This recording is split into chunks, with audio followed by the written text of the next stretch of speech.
Board परीक्षा 2023 में जाकर के ये मॉडल पेपर छाप दो जाकर के। सेम ऐसे ही पैटर्न पर आपको 16 फरवरी को मिलने वाला है आपका बोर्ड एग्जाम में मॉडल पेपर। 20 आपके बहुविकल्पीय प्रश्न होंगे जिनको आप एमसीक्यू कहते हैं। एमसीक्यू के प्रश्न आपको ओएमआर शीट पर देने होंगे। ओएमआर शीट को कैसे भरना है इसका तरीका ऑलरेडी हम बता चुके हैं, बस हम इस पेपर को आज हल करेंगे। खंड बा और खंड आ। खंड बा में आपको 50 अंक के जो बहुविकल्पीय प्रश्न को छोड़कर जो वर्णात्मक मिलेंगे, इनके आंसर आपको कॉपी में लिखना होगा। और कॉपी में लिखेंगे जब आप, तो कैसे लिखेंगे वो भी ऑलरेडी हम बता चुके हैं। इस पेपर को आराम से हल करते हैं तो पहला आपको ओएमआर शीट पर इनको फिल करना होगा। ओएमआर शीट कैसे फिल करते हैं हम बता चुके हैं। फिलहाल हम मॉडल पेपर आपको हल करा रहे हैं तो आप मॉडल पेपर को समझिएगा। हिंदी का प्रथम महाकाव्य कौन सा है? प्रथम महाकाव्य कौन सा है हिंदी का? तो आपको मैं बता दूं, हिंदी का प्रथम महाकाव्य जो है वो आपका पृथ्वीराज रासो है। पृथ्वीराज रासो के रचयिता चंद बरदाई हैं। कौन है? चंद बरदाई हैं पृथ्वीराज रासो के रचयिता। अगला प्रश्न आपका है कि निम्न में से आचार्य शुक्ल द्वारा रचित कहानी कौन सी है? बीसल देव रासो, आपको नरपति नाल लिख देना है। नरपति नाल कौन है? बीसल देव रासो के। खुमान रासो दलपति विजय हैं। दलपति विजय हैं, ठीक है। खुमान रासो के। परमाल रासो के जगनिक हैं। इसी परमाल रासो को हम आल्हा खंड भी कहते हैं, ठीक है। तो आपको क्या करना है भैया, समझो बात यह है कि एक प्रश्न से देखो हमने कितने प्रश्न बना दिए। तो जो भी आपको पढ़ाई करनी है, पेपर हल करने हैं, तो जरूरी नहीं बस पेपर ही वो हल करो। जो पेपर मिल गया आपको, केवल एक ऑप्शन सही कर लिया तो क्या नतीजा है? सारे ऑप्शन। क्योंकि कल को आपके एग्जाम में क्या आ जाए कुछ पता नहीं है, लेकिन बहुत कुछ पता भी है जो हम बता भी चुके हैं। आचार्य शुक्ल की कहानी है 11 वर्ष का समय। ममता आप जानते हैं जयशंकर प्रसाद की कहानी है। कफन जो है वो प्रेमचंद की कहानी है। और इंदुमती किशोरी लाल गोस्वामी की कहानी है, ठीक है। तो ये बात हो गई क्लियर। तीसरा प्रश्न है आपका, निम्न में से सरस्वती किस युग की पत्रिका है? तो सरस्वती पत्रिका छायावादी युग की नहीं, प्रगतिवादी नहीं है और किसी ने, तो द्विवेदी युग आपका बी ऑप्शन राइट आंसर हो जाएगा। बी वाला गोला आपको भर देना होगा। ओके, चलिए चलते हैं अगले पेज पर। अगले पेज पर आते हैं। चौथा प्रश्न है, दीपदान एकांकी के लेखक कौन है? डॉक्टर राम कुमार वर्मा है, ठीक है। साहित्यालोचन किसकी कृति है? साहित्यालोचन जो है बाबू श्याम सुंदर दास की है। लेकिन यहीं पर अगर आपसे साहित्यावलोकन पूछ ले, साहित्यावलोकन आपकी विनय मोहन शर्मा की है। विनय मोहन शर्मा की है साहित्यावलोकन। साहित्यालोचन बाबू श्याम सुंदर दास की है। ब्राह्मण पत्रिका के संपादक कौन है? पंडित प्रताप नारायण मिश्र जो हैं ये ब्राह्मण पत्रिका से हैं। बद्रीनारायण चौधरी प्रेमघन, तो आपका बी ऑप्शन सही है। अब यहां देखिए, बद्रीनारायण चौधरी प्रेमघन की आनंद कादंबिनी पत्रिका है। कौन सी है? आनंद कादंबिनी, ठीक है। बद्रीनारायण चौधरी की आनंद कादंबिनी है। एक नागरी नीरद नाम से है। नागरी नीरद भी इन्हीं की पत्रिका है। चिंतामणि के लेखक कौन है? चिंतामणि आचार्य रामचंद्र शुक्ल का है, ठीक है। चिंतामणि। फिर निम्नलिखित कथनों में से कोई एक कथन सही है, उसको पहचान कर आपको लिखना है। गबन नाटक के देखो एक नंबर एक तो गबन नाटक नहीं है। गबन क्या है? उपन्यास है, ठीक है। और इसके लेखक कौन है? डॉक्टर राम कुमार वर्मा नहीं है, प्रेमचंद हैं, ठीक है।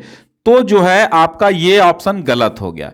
क्या भूलूं क्या याद करूं हरिवंश राय बच्चन की आत्मकथा विधा की रचना है। बिल्कुल ये ऑप्शन आपका सही है, बी सही है। गोदान के लेखक जयशंकर प्रसाद है, नहीं। किसके, कौन है? प्रेमचंद हैं गोदान के लेखक। विचार वीथी निबंध के लेखक डॉक्टर श्याम सुंदर दास नहीं है, रामचंद्र शुक्ल हैं। ठीक है, तो ये बात क्लियर हो गई, रामचंद्र शुक्ल जी हैं आचार्य। तो अगला प्रश्न आपका क्या है? 9 नंबर। शोक बिकल रो वहीं सब रानी, रूप राशि बल तेज बखानी, करहि बिलाप अनेक प्रकारा, गिरहि भूमि तल बारहि बारा। कौन सा रस है ये पूछा गया है, रस कौन सा है? तो रस इसमें आपका जो सही जवाब है, रस आपका हो जाएगा करुण रस। करुण रस जो है इसका स्थायी भाव शोक होता है, शोक। ठीक है, वीर श्रृंगार रस का रति स्थायी भाव है, वीर रस का उत्साह स्थायी भाव है, और शांत रस का निर्वेद नाम का स्थायी भाव इसका है।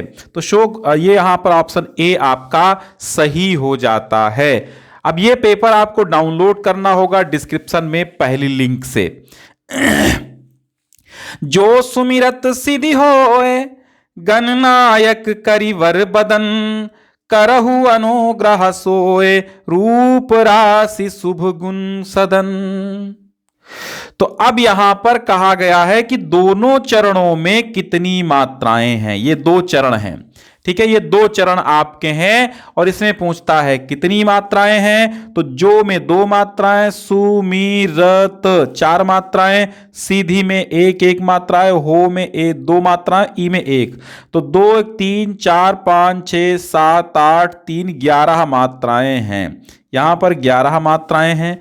गणनायक हो गया, करिवर बदन 2 2 4 2 6 2 8 2 10 3 13 मात्राएं हैं। 13 मात्राएं ये हैं, 11 और 13 मात्राएं। तो दोनों चरणों में कितनी मात्राएं हैं? टोटल 11 प्लस 13 बराबर 24 मात्राएं हैं। तो ये हो गई आपकी 24 मात्राएं। चरण कमल बंदो हरिराई में किस अलंकार की अभिव्यक्ति हुई है? यहां पर अलंकार आपसे पूछा जा रहा है। ठीक है, चरण कमल यहां पर समझिए, तो यहां पर जब अर्थ निकालेंगे तो कमल रूपी चरण यहां निकलेगा। ठीक है, तो यहां पर जो है आपका जो अलंकार है वो रूपक अलंकार आपका हो जाएगा। उपमा का पीपर पात सरिस मन डोला, पीपर पात सरिस मन डोला, ये उपमा का उदाहरण है। पीपर का पात जो है ये उपमान है, मन इसमें उपमेय है, और डोला साधारण धर्म है। क्या है? साधारण धर्म है। और सरिस जो है वाचक शब्द है। क्या है? वाचक शब्द है। तो 1 2 3 4, ये 4 जो है उपमा के ये अंग होते हैं। ठीक है, पूछता है कि उपमा में कितने अंग होते हैं। त्रिफला का समास विग्रह 3 फलों का समूह यहां पर हो जाएगा। कपड़ा का तत्सम आपका होता है करपट। ठीक है, कपड़ा का करपट होता है। अग्नि का पर्यायवाची पावक है, अनल है, आग है, उपयुक्त सभी है, हुत है, हुतासन है। ठीक है, हुतासन है। आहुति भी कह सकते हैं, आहुति भी कहा जाता है इसको, आहुत। ठीक है, तो और वायु सखा भी कहते हैं, वायु सखा भी कहते हैं इसको, आग को। अनल भी कहते हैं। ठीक है, पावक, अग्नि, आग, तमाम नाम है इसके। फिर है पेड़, तरु, द्रुम आदि क्या कहलाते हैं? तो ये सब पर्यायवाची हैं वृक्ष के। ठीक है, वृक्ष के पर्यायवाची हैं पेड़, तरु, द्रुम आदि। फिर है मध्वरी में कौन सी संधि है? मध्वरी में देखो मधु धनु अरिहि, ये होता है मध्वरी ही। मधु में अगर हम मध ऐसे लिखेंगे और तो छोटा ऊ की मात्रा इधर निकल आएगी, और छोटा आ इधर कर लो तो यहां रिही बची। अब इसको हम देखते हैं कैसे, ऊ और आ मिला करके वा बनता है हमेशा, और प्लस रिही यहां पर हो गई, और फिर मध्व, मध्व यहां आ गया, तो अब जोड़ेंगे तो क्या सिद्ध हो जाता है, मध्वरी ही। ठीक है, तो ये बनता कैसे वो मैंने आपको बताया, तो मध्वरी हो जाएगा आपका यड़ संधि। यड़ संधि का सूत्र होता है इको यड़ची। ठीक है, इको यड़ची यड़ संधि का सूत्र है, ध्यान रखिए। फिर देखते हैं अगले पेज पे चलते हैं। तथैव में संधि विग्रह होगा, तथा धन एव, तथा धन एव। अब जैसे तथा है यहां पर तथा लिखा है, फिर एव लिखा है, अब तथा में तथ इधर निकाल लो तो यहां पर बड़ा आ मिलता है और यहां पर ए मिलता है और इधर वा निकाल लो। ठीक है, तो आ ए मिलकर के ऐ बनाता है, तो इसमें आधा था जोड़ेंगे तो तैव, तथैव हो जाएगा। ठीक है, फलेषु किस विभक्ति व वचन का रूप है, तो सप्तमी विभक्ति का एक वचन नहीं होता है, सप्तमी विभक्ति का बहुवचन होता है। क्या, फलेषु। ठीक है, सप्तमी का बहुवचन होता है फलेषु, ये आपका राइट आंसर हो जाएगा, सप्तमी विभक्ति बहुवचन फलेषु। पठतु किस लकार का रूप है, अधिकतर प्रश्न यहां से फंसने की संभावना है, बहुत कायदे समझिए, शेयर कर दीजिएगा। पठतु किस लकार का रूप है। ठीक है, पठतु पठताम पठंतु, तो लोट लकार का है और लोट लकार हमेशा क्या होता है, ये आज्ञावाचक होता है, लोट लकार नहीं। और द्रक्षति किस लकार पुरुष व वचन का रूप है, द्रक्षति, पठति पठता पठंती, तो लिट लकार प्रथम पुरुष एक वचन, दृक्षति हो जाता है। ठीक है, अब आएगा खंडबा, तो ये 20 आपके कंप्लीट हुए। अब आता है खंडबा। खंडबा में आपको क्या करना है, 2 2 2 3 दूनी 6 नंबर के 3 प्रश्न आएंगे, तीनों के उत्तर आपको देना होगा। रेखांकित अंश का हम आपको तरीका बताएंगे कि कैसे इसका उत्तर देना है। ये रेखांकित अंश है, रेखांकित अंश का उत्तर आपको कैसे देना है समझिए। पहले आपको इस गद्यांश को पढ़ना होगा, जब आप इस गद्यांश को बहुत कायदे से पढ़ लेंगे तो आपको पूरा क्लियर हो जाएगा, और फिर आप इसके पहले नंबर 1 इस गद्यांश को पढ़ेंगे, फिर आप इसमें प्रश्न पढ़ेंगे, ये तीनों प्रश्न पढ़ेंगे, फिर आप गद्यांश को जब पढ़ेंगे तुरंत उत्तर आपको मिल जाएगा। जैसे यहां पर पहला संदर्भ लिखिए, तो संदर्भ आप क्या लिखेंगे, कैसे लिखेंगे कि प्रस्तुत, समझिए ऐसे ही लिखना, प्रस्तुत गद्यांश, गद्यांश हमारी पाठ्य पुस्तक हिंदी के गद्य खंड में संग्रहित पाठ मित्रता से लिया गया है। ठीक है, फिर पूर्ण विराम, इसके लेखक, ठीक है, आचार्य रामचंद्र शुक्ल जी हैं। अब आपको क्या करना होगा, ये जो आप आचार्य रामचंद्र शुक्ल लिखे हैं और ये जो मित्रता लिखे हैं, ठीक है, तो अब जो आप मित्रता लिखे हैं आचार्य रामचंद्र शुक्ल, इसको आप क्या करेंगे, दूसरे कलर के पेन से, अर्थात काले पेन से आपको क्या करना है, काले पेन से आपको इसको लिख देना होगा ताकि हाईलाइट हो और इसी देख करके एग्जामिनर नंबर दे दें। फिर गद्यांश के रेखांकित अंश की व्याख्या करनी होगी। अब आप देखिए गद्यांश में रेखांकित अंश है कौन सा। तो आप लिखेंगे, आचार्य रामचंद्र शुक्ल कहते हैं कि मित्र का कर्तव्य है कि उच्च और महान कार्य में अपने मित्र की हर प्रकार से सहायता करे, अपने मित्र का मन बढ़ाए और उसको साहस दिलाए ताकि वह अपनी स्वयं की सामर्थ्य माने क्षमता के बाहर कार्य कर जाए। ठीक है, ऐसे आप व्याख्या कर देंगे। फिर है मित्र का कर्तव्य कैसा होना चाहिए। अब कर्तव्य की बात है तो कर्तव्य यहां पर मिल गया आपको एक कीवर्ड, तो कर्तव्य यहां पर मिला है कीवर्ड आपको यहीं पर। तो अब यहां पूछा गया मित्र का कर्तव्य कैसा होना चाहिए। ठीक है, तो आप इधर लिखेंगे मित्र का कर्तव्य ऐसा होना चाहिए कि वह उच्च और महान कार्य में अपने मित्र की हर प्रकार सहायता दे, साहस बढ़ाए, मन बढ़ाए कि वह जो उसका मित्र है वो क्षमता से अधिक कार्य कर जाए। हो गया उत्तर आपका। कितना जीवन बरस पड़ा है इन दीवारों पर, जैसे फसाने अजायब का भंडार खुला पड़ा हो। आप जान गए ये अजंता से लिया गया है। अजंता के लेखक भगवत शरण उपाध्याय जी हैं। ठीक है, भगवत शरण उपाध्याय जी अजंता के लेखक हैं। अब यहां आपको करना क्या है, यहां पर आपको गद्यांश का संदर्भ लिखना है, रेखांकित अंश की व्याख्या करनी है, दीवारों पर बने चित्र किन किन से संबंधित हैं। तो यहां पर दीवारों पर बने चित्र बंदरों, हाथियों और हिरणों की कहानियों से संबंधित हैं तथा राजा, कंगले, भिखारी, बिलासी, भिक्षु, नर और नारी इत्यादि तमाम लोगों से संबंधित चित्र बने हुए हैं। हो जाएगा। निर्भय स्वागत करो मृत्यु का, मृत्यु एक है विश्राम स्थल।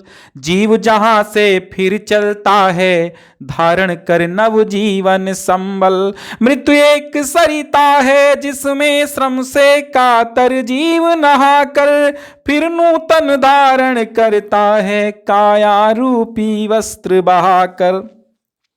पद्यांश का संदर्भ लिखिए, स्वदेश प्रेम हो जाएगा। स्वदेश प्रेम किसका है? स्वदेश प्रेम राम नरेश त्रिपाठी जी का है। तो संदर्भ लिखना ऊपर हमने बता ही दिया है, तो आप लिख लेंगे। कभी मृत्यु का स्वागत किस प्रकार से करने के लिए कह रहा है? तो निडर होकर के, निर्भय ना, तो निडर होकर के। कवि ने मृत्यु की तुलना किससे की है? कवि ने मृत्यु की तुलना एक सरिता से की है और कवि ने मृत्यु की तुलना एक विश्राम स्थल से की है, नदी और विश्राम स्थल से की है। सुनि सुंदर बैन सुधारस साने सयानी है जानकी जानी भली। वन पथ पर से लिया गया है, वन पथ पर। और इसके लेखक कौन है? रचयिता है तुलसीदास, तुलसीदास है। और ये इनकी कृति कवितावली से ली गई पंक्तियां हैं, मूल ग्रंथ इसका कवितावली है। तो अब आप समझिए कि सुंदर बैन सुधा रस साने, तो अमृत से सने हुए सुंदर वचनों को सुनकर के जानकी सीता समझ गईं, क्योंकि वो भली प्रकार से जानकार हैं, ज्ञानी हैं, वो समझ गईं। तिरछे अपने नेत्रों को तिरछे करके कुछ इशारा दे करके मुस्कुरा करके आगे बढ़ी। तुलसीदास की कहते हैं कि उस अवसर पर सोहें सबय, सभी सुशोभित हो, इस प्रकार सुशोभित हो रहे हैं कि अवलोकत लोचन लाहु अली। ठीक है, सभी सखियों के नेत्र, मतलब नेत्र रूपी भंवरे सभी सखियों के लाभ को प्राप्त कर रहे हैं। उनके सभी के नेत्र जो हैं, अली मीन्स होता है सखी, अली मीन्स होता है भंवरा। तो सभी सखियों के नेत्र जो हैं उनको उस समय देख रहे हैं। तो ऐसा प्रतीत हो रहा है जैसे अनुराग तड़ाग अर्थात प्रेम रूपी सरोवर, यहां पर रूपक अलंकार है, प्रेम रूपी सरोवर में भानु उदय, सूर्य उदित होने से मानो मंजुल माने सुंदर कंजकली, कमल की सुंदर कलियां खिल आई हों। ठीक है, अब यहां फिर प्रश्न बनते हैं, पद्यांश का संदर्भ, सीता जी के वचन कैसे हैं? तो सीता जी के वचन जो है सुधा रस से सने हुए हैं, अमृत रस से सने हुए हैं। किन्हें समझाते हुए आगे बढ़ी? ग्राम वधुओं को, ग्राम वधुओं को समझाते हुए आगे बढ़ी। पद्य में कौन सा अलंकार प्रयुक्त हुआ है? अभी हमने बताया था रूपक अलंकार। फिर आपका आएगा 4 नंबर में संस्कृत का एक आएगा क्या? गद्यांश, और एक संस्कृत का पद्यांश आएगा। दो आएंगे, एक एक आपको करना होगा। ठीक है, एक करना होगा। तो ऐशा ये कहां से आया? इसमें आपको 1 नंबर का संदर्भ लिखना होगा। ठीक है, तो यहां पर आपको संदर्भ लिखना होगा। संदर्भ के अलग नंबर हैं और अनुवाद के अलग नंबर हैं। 4 या 5 में आएगा, 5 में आएगा, 4 + 1 5 नंबर में आएगा। ठीक है, 5 नंबर में। ऐशा कर्म वीराणाम, थोड़ा सा पूर्णांक गलत हो गया है।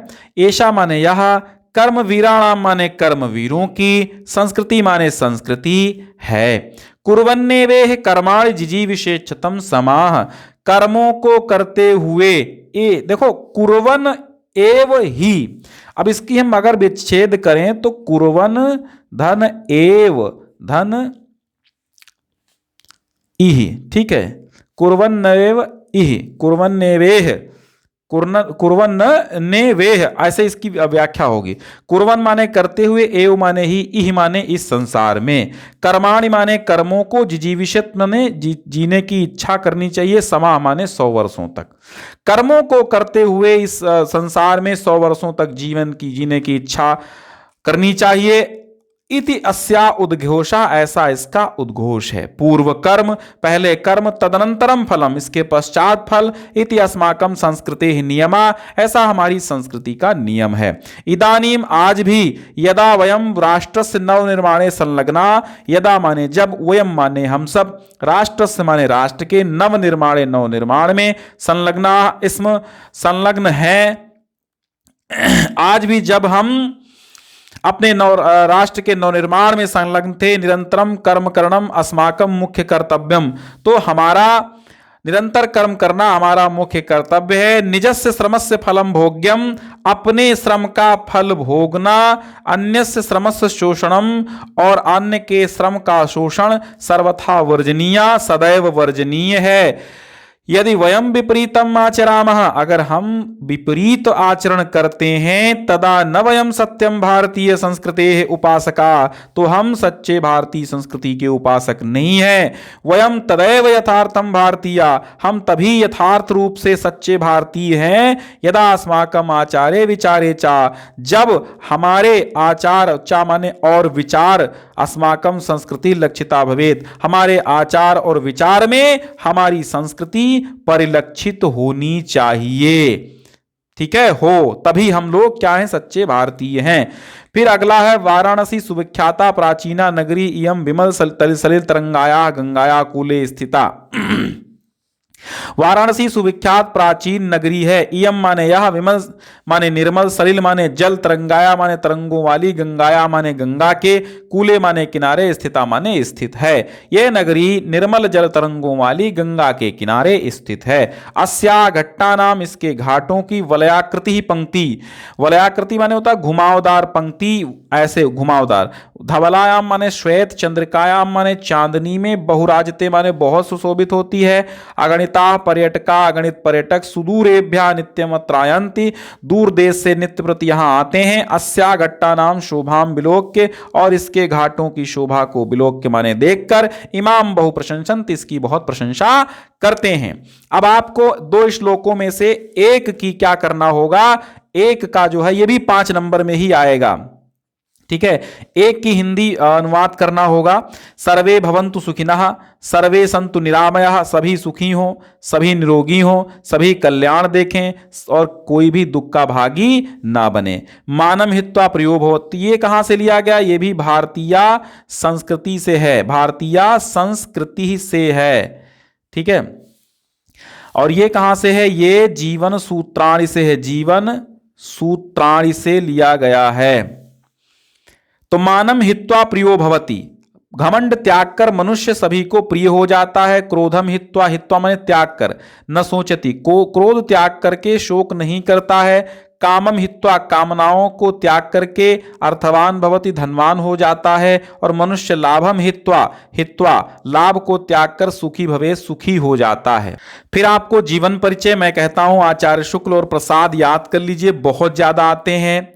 जीवन परिचय कैसे लिखना ऑलरेडी हम बता चुके हैं, देख लीजिए। तुलसीदास, रामनेस त्रिपाठी, श्याम नारायण पांडे, सूर तुलसी हम बताते हैं, हमेशा आता है।